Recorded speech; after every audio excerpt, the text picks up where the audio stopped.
NDA से कि उनके जो भी मुख्यमंत्री बने वो उनके कार्य क्षेत्र की बात है, मुझे उसमें कुछ नहीं कहना। लेकिन हम ये आशा करते हैं, ये हमारी मांग है कि एक साफ सुथरी सरकार बने जिसमें भ्रष्ट और दागी मंत्री को जगह न मिले। जो पिछला कैबिनेट था या अभी भी चल रहा है, शायद वो ने इस्तीफा नहीं दिया है, उसमें जिस तरह के लोग थे उस तरह के दागी लोग ना हो।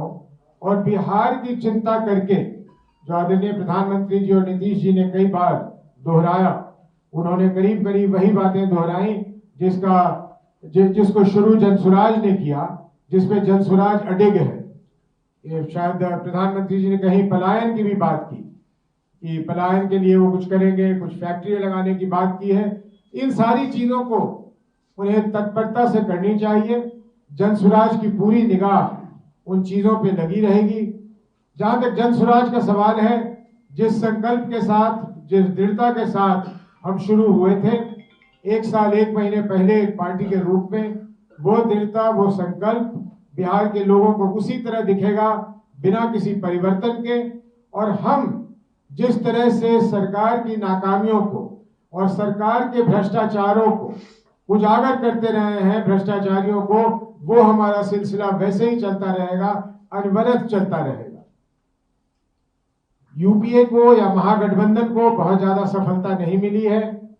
पहले भी जब उनके पास इससे अधिक संख्या में लोग थे तो एक विपक्ष की भूमिका वो नहीं निभा रहे थे। इसलिए जनसुराज का ये मानना है कि हमें हालांकि विधानसभा में बैठने की जगह नहीं मिली, लेकिन फिर भी बिहार में एक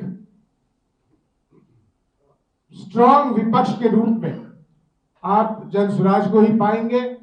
सरकार के हर कदम को बड़े बारीकी से हम लोग देखेंगे, उसका विश्लेषण करेंगे। बिहार के लिए, बिहार की जनता के लिए उसके क्या लाभ हैं या क्या नुकसान है, उसको हम उजागर करते रहेंगे और आप लोगों से मुखातिब होते रहेंगे। इतना ही कहना था। अंत में ये कह दूं कि एक दुखद समाचार है कि हमारे तरारी से जो प्रत्याशी थे चंद्रशेखर जी, चुनाव के कुछ दिनों पहले उनकी तबीयत बिगड़ गई और कल उनका निधन हो गया। हम सब की तरफ से उनको श्रद्धांजलि है, उनके परिवार के साथ हम खड़े हैं। शांत किशोर राजनीति छोड़ रहे हैं, उन्होंने कहा था कि राजनीति छोड़ देंगे अगर जदयू को 25 सीट नहीं आ जाएगी तो। आप लोग समझदार लोग हैं, ये हमारा मानना है। आप वो तिथि याद कीजिए जब प्रशांत जी ने कहा था कि 25 सीटें नहीं आएंगी तो छोड़ देंगे। उसके बाद जिस तिजोरी खोलने की, जिन पैसों के बरसात की मैं बात कर रहा हूं, जिससे ये पूरा चुनाव प्रभावित हो गया, तो जब पूरा चुनाव प्रभावित होगा तो वो 25 सीटें बढ़ेंगी, ये बहुत आसानी से लोग समझ सकते हैं। इसलिए उनको, जब प्रशांत जी आपके सामने आएंगे, ये प्रश्न आप उनसे पूछ सकते हैं, मैं उनका स्पोक्स पर्सन नहीं हूं, आप उनसे पूछ लीजिएगा। लेकिन मेरी समझदारी ये कहती है कि जिस समय में जेडीयू की और एनडीए की वो हालत थी, उस समय में प्रशांत जी ने 25 सीटों की बात की थी और मैं अभी भी मानता हूं कि उस समय उन्होंने वो ठीक बात की थी। लेकिन उसके बाद के जो घटनाक्रम हुए हैं, उसके बाद जो चीजें हुई हैं, उसके बाद जो वोट खरीदने की बात हुई है, तो 25 सीटों पे वो नहीं रुका। लेकिन फिर भी इसका उत्तर अगर और आपको विस्तार से चाहिए तो प्रशांत जी से पूछिएगा।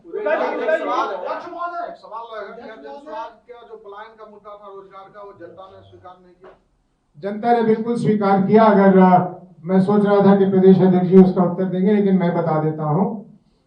देखिए, ऐसा है कि जनसुराज को निराशा है, हम हताश नहीं हैं, हमें वोट नहीं मिले, तो हमारा ये पूछना है अपने आप से भी कि भाई हमारे वोट कहां चले गए। तो वोट यहां चले गए कि राजद के न आने के डर से हमारे जो वोट थे वो पिछले आखिरी के 2-3 दिनों में एनडीए की तरफ चले गए और इस कारण हमारे वोट हर जगह पे आपको बहुत ही कम दिखेंगे।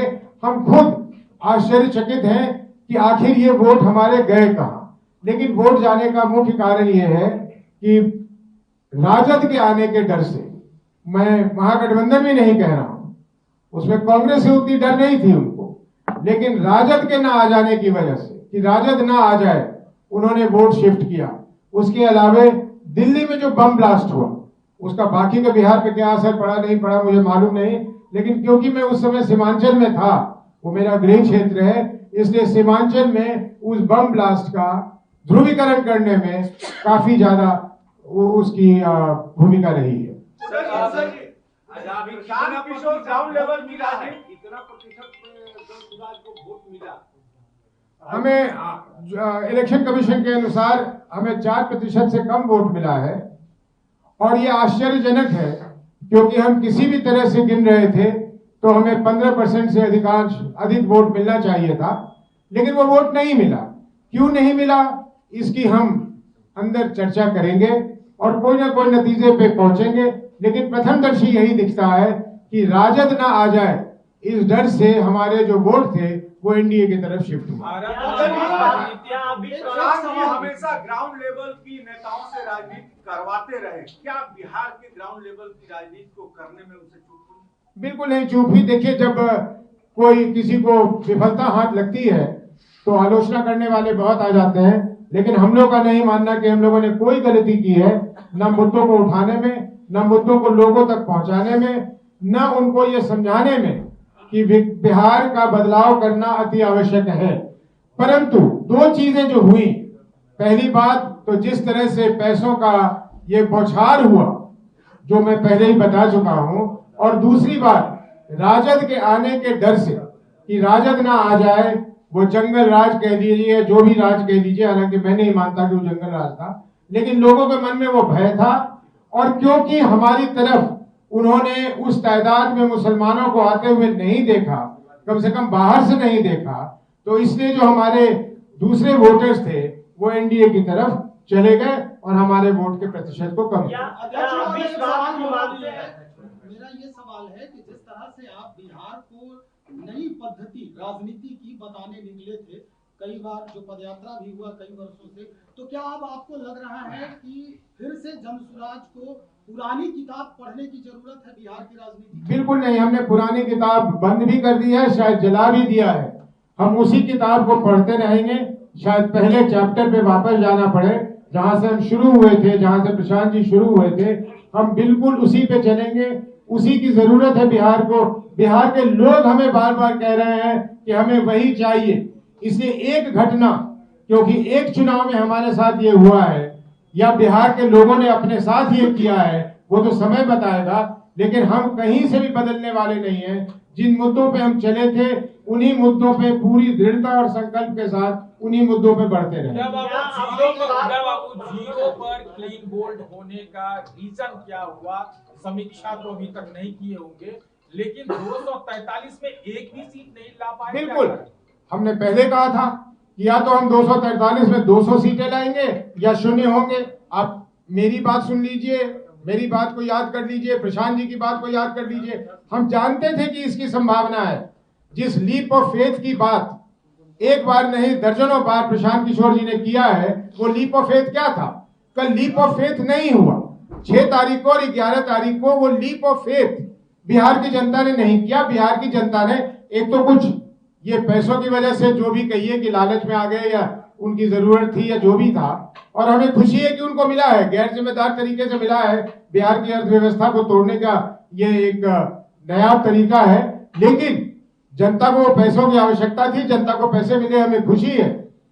लेकिन इस कारण हमसे कहीं भूल नहीं हुई। 3 साल में जमीन पे तब क्या काम किया जब जनता कन्वर्ट हो गई पैसे को लेके? तो अब ये कहना बड़ा मुश्किल है और इस पे टिप्पणी ना करूं तो अच्छा है। क्या आप भी इस बात को मानते हैं कि प्रशांत जी तमाम बड़े पार्टी को जितवाने का दावा करते रहे हैं, जब खुद लड़े तो क्या प्रश्न अब खड़ा हो रहा है कि अब खुद तो एक सीट भी नहीं लेकर आता है, जमानत नहीं बचा पाए?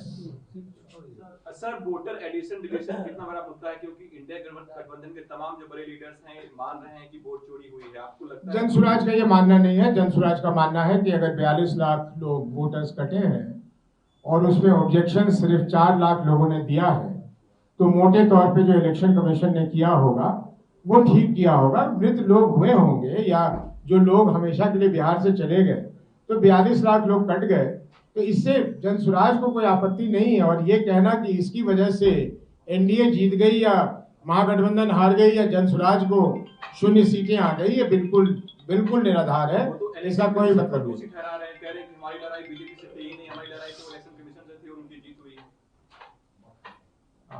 अब ये उनका कहना है, ये वो कहें, लेकिन मेरा मानना है कि वो भी शायद इस चीज को नजरअंदाज कर रहे हैं कि बिहार की जनता को चुनाव के बीच में ये पहली बार ही हुआ है और आप लोग इस पर रिपोर्ट नहीं कर रहे हैं कि आचार संहिता लगने के बाद तक पैसे जाते रहे, चुनाव के पूर्व संध्या तक पैसे जाते रहे लोगों के अकाउंट में। जिस महिला को 500 रुपए के लिए वो कुछ भी बेचारी करने के लिए तैयार हो जाती है, दिन भर काम करती है, उसके खाते में अगर 10,000 रुपए आ जाएं और उसको मालूम है कि ये दोबारा मिलने वाला नहीं है, तो वो तत्कालिक रूप से तो वो वोट देगी।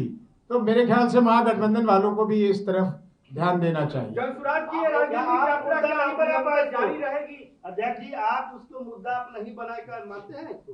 10,000 रुपए जो चुनाव के बीच भी बढ़ता रहा, इसको मुद्दा, इस नैरेटिव पे आप नहीं भुला पाए, ये मानते हैं?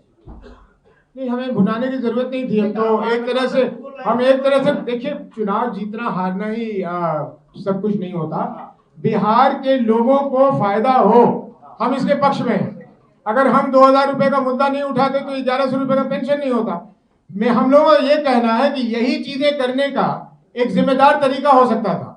इस तरीके से बांट देना खजाने को खोलकर, ये गलत है। इसलिए इसको भजाने की कहाँ इसमें ये है।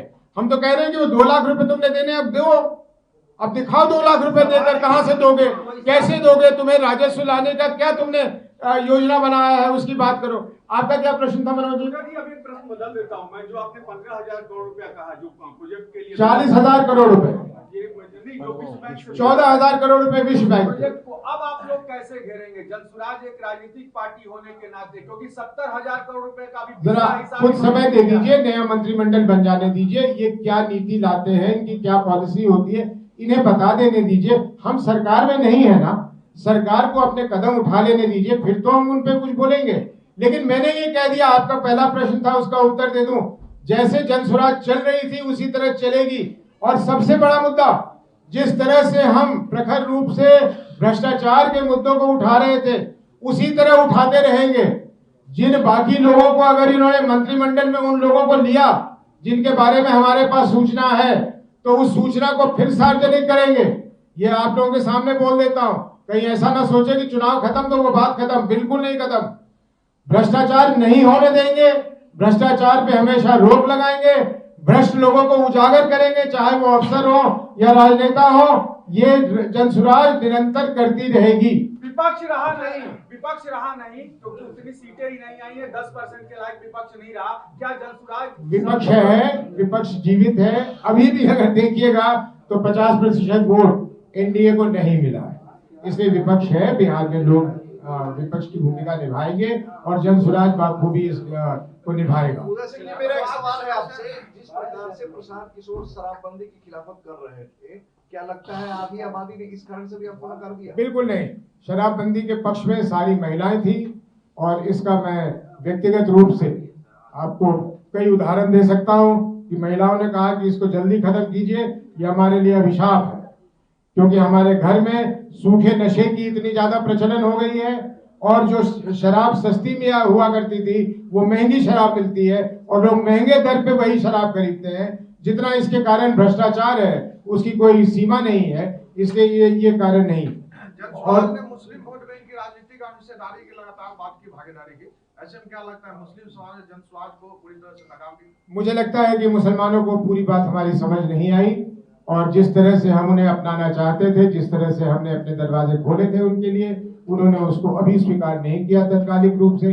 हमारी प्रयास जारी रहेगी और मुझे कोई संदेह नहीं है कि देर सवेर मुसलमान भाई भी देखेंगे कि जनसुराज के साथ चलने से उनका ही लाभ है। उदय सर, बस संक्षेप में बात एक पूछना चाहूंगी, सुमेधा बीबीसी से। दो अगर आप फैक्टर्स बता दें संक्षेप में बस हमें, कि क्या वो 2 फैक्टर्स रहे हैं सबसे बड़े रूप से जो आपको लग रहा है कि जिसकी वजह से खाता नहीं खुल पाया है? बिल्कुल, मैं दोनों फैक्टर आपको बता देता हूँ। पहला और इमीडिएट फैक्टर जो था वो इस तरह का लार्गेस का बांटना, ये जो 40,000 करोड़ रुपए बांटे गए हैं, इसका हमारे लिए बहुत खराब परिणाम मिला है। और मुझे लगता है कि महागठबंधन के लोग भी इससे प्रभावित होंगे। आज न कल उन्हें भी ये समझ आने लगेगा कि जिस तरह से महिलाओं ने, जिनके खाते में ये पैसे गए हैं, और अगर आप वोट की परसेंटेज को देखिएगा तो करीब करीब 72% महिलाओं का इसमें भागीदारी है। तो हम लोगों का ऐसा मानना है कि तत्कालिक, क्योंकि उन्हें तुरंत पैसे मिले, उन्होंने इन पैसों से एनडीए की तरफ वोट किया है। ये पहली बात। दूसरी बात, जन स्वराज की जो वोट बैंक थी वो चाहती थी कि एक विकल्प मिले, लेकिन वो कतई नहीं चाहती थी। जन स्वराज को चाहने से ज्यादा उनकी चाहत ये थी कि आरजेडी के लोग, महागठबंधन में भी मैं फर्क कर रहा हूं, उन्हें कांग्रेस से उतनी परहेज नहीं जितना उन्हें लालू जी और आरजेडी और तेजस्वी जी से परहेज है, ऐसा हम लोगों का मानना है। और इस कारण जब उन्होंने देखा कि हमारे साथ बहुत बड़े तादाद में मुसलमान भाई खड़े नहीं हुए हैं और उनको हम विश्वास नहीं दिला पाए, जिसको हम अपनी विफलता कहिए तो मैं मानने को तैयार हूँ, राष्ट्रीय अध्यक्ष हूँ, ये स्वीकार करता हूँ कि हम उन्हें ये विश्वास नहीं दिला पाए कि बिना मुसलमान के भी अगर वो सारे लोग हमें मत दे दें तो हम बहुत अनेकों सीटों पर कामयाब होते। तो क्योंकि वो नहीं कर पाए, इसलिए उन लोगों ने कैलकुलेट करके ये कहा कि भाई जन स्वराज को वोट देने से हम आरजेडी के आने के चांस को बढ़ा रहे हैं और इसलिए हम इस बार सेफ्टी के लिए एनडीए को वोट दे देते हैं। ये मुख्य दो कारण हम लोगों को प्रथमदर्शी रूप से समझ आया है। लेकिन मैं साथ में जोड़ दूं, बहुत सारी चीजें हैं जिसको और महीनी से गहराई से देखने की जरूरत है, और इस पर हम लोग जब चर्चा कर लेंगे तो कुछ दिनों बाद शायद और विस्तार से हम आप लोग को बता सकें। धन्यवाद, थैंक यू। और कोई प्रश्न हो तो प्रदेश अध्यक्ष जी करेंगे। आई डोंट थिंक, मुझे नहीं लगता है कि आप में से किसी और के पास कोई प्रश्न है, लेकिन मैं केवल एक बात ऐड करना चाहूंगा। जन स्वराज के अपने सारे कार्यकर्ताओं को जो बिहार भर में हमारे साथ हैं, उन सबको मैं ये भरोसा दिलाने के लिए आया हूँ, यहाँ ये बात क्या रख रहा हूँ कि जन स्वराज अपने निर्धारित मार्ग पर चलती रहेगी। हम उनसे बहुत जल्दी ही वापस वैसे ही कनेक्ट होंगे जैसे हम उनके साथ थे, और अपने संगठन को मजबूत करने के लिए और आगे बढ़ाने के लिए उनके सहयोग की हमेशा आकांक्षा रखते रहेंगे। सो आप सबका बहुत बहुत धन्यवाद, हमारे कार्यकर्ताओं का बहुत बहुत धन्यवाद, और आप सब महानुभावों का यहाँ प्रेस कॉन्फ्रेंस में आने के लिए भी बहुत धन्यवाद। अध्यक्ष, एक छोटा सवाल है। इस तरह से सत्ताधारी दल में लगातार 10-10 हजार रुपया बांट करके 1,61,00,000 महिलाओं को दिया पैसा, क्या आने वाले समय में जो भी चुनाव है अन्य प्रदेशों में जहां सत्ताधारी दल एनडीए है, तो जो भी हो, वो भी अगर इस तरह के कृत्य अपनाते हैं तो कहीं ना कहीं तो विपक्ष को इसका खामियाजा भुगतना पड़ेगा। इसको लेकर जन स्वराज क्या करें? आपका सवाल दूसरी तरह से होना चाहिए था। आपका सवाल ये होना चाहिए था कि अगर सत्तारूढ़ दल अपने अधिकारों का इस तरह से दुरुपयोग करे तो क्या न्यायालय को इसका संज्ञान लेना चाहिए या नहीं लेना चाहिए? इलेक्शन कमीशन को और न्यायालय को। और ये काम जितना हमारा है उतना आप सब का भी है। आप सब भी अगर इस बात को उठाएं तभी जनतंत्र और गणतंत्र सुरक्षित रह सकता है। और एनडीए वाले क्यों, जो सरकार जहां है वो करेगी, जो भी सरकार है। हर सत्तारूढ़ दल के बारे में हमने कहा, हर सत्तारूढ़ दल इस तरह से अगर अपने अधिकारों का दुरुपयोग करने लगे और सारे नियम कानून की धज्जी उड़ाने लगे तो जनतंत्र ज्यादा दिन तक जिंदा नहीं रह पाएगा। इसके जिम्मेदार हम भी हैं, आप भी हैं। धन्यवाद। अध्यक्ष जी, आज बड़ा अच्छा मौका है, अगले साल जो पंचायत का चुनाव है, क्या आप अपने कार्यकर्ताओं को वहां उस रूट तक उतार के पंचायत में जाना? हमारे संगठन पंचायतों तक बनना है, लेकिन पंचायत इलेक्शन में हम किस हद तक अपनी भागीदारी लेंगे इसके बारे में हम डिसाइड करेंगे आने वाले समय में।